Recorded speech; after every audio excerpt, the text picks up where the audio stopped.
Bonjour et bienvenue sur Autoplus.fr. Au sommaire aujourd'hui, la nouvelle génération de l'Audi A8, le système Commute Greener de Volvo, le making-of de la Mazda MX-5 Superlight et des chevaux au milieu des Mercedes.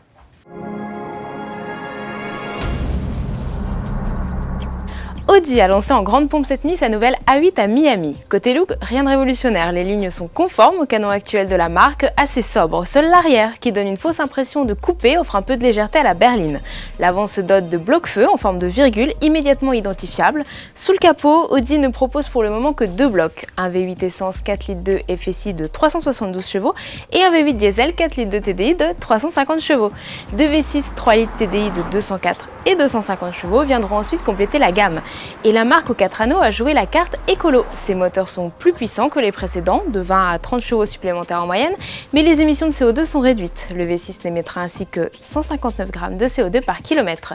Enfin, Audi a bourré la nouvelle A8 d'électronique. À noter le nouveau système de navigation où il suffit de dessiner les lettres sur un écran pour entrer la destination dans le GPS. Audi n'a pour l'instant communiqué aucun tarif. Se déplacer tout en émettant moins de CO2, c'est l'un des objectifs affichés par tous les constructeurs automobiles. Déjà bien placé dans la réduction des émissions de ses véhicules, Volvo va plus loin avec son comparateur Commute Greener. Grâce à une application téléchargeable sur l'iPhone, les automobilistes peuvent savoir combien de CO2 ils rejettent sur leur chemin en voiture et combien ils rejetteraient pour le même trajet en bus ou en covoiturage. Volvo avance une réduction de 30% des émissions de CO2 grâce à ce système et la ville natale de la marque Göteborg a même rendu ce Commute Greener accessible à ses 2000 agents municipaux comme première étape de la politique écolo de la ville. Au dernier salon de Francfort, Mazda avait présenté une version allégée du MX-5, la Superlight. Le japonais revient aujourd'hui sur ce challenge. La marque ne disposait en effet que de 3 mois pour réaliser cette version inédite, plus sportive et plus légère. Le chef designer Peter Birtwistle a donc taillé dans le vif. Pare-brise, climatisation ou console centrale, tout a été réduit ou même carrément supprimé pour gagner du poids. Sous le capot, le bloc 1,8 litre de 126 chevaux a été conservé, mais la voiture apparaît plus puissante grâce à une structure plus légère. Malheureusement, cette version Superlight ne devrait pour le moment rester qu'au stade d'exemplaire unique. Si je vous dis chevaux, cavaliers et Mercedes classe A, vous me répondez le concours Mercedes-Benz Jump and Drive bien sûr.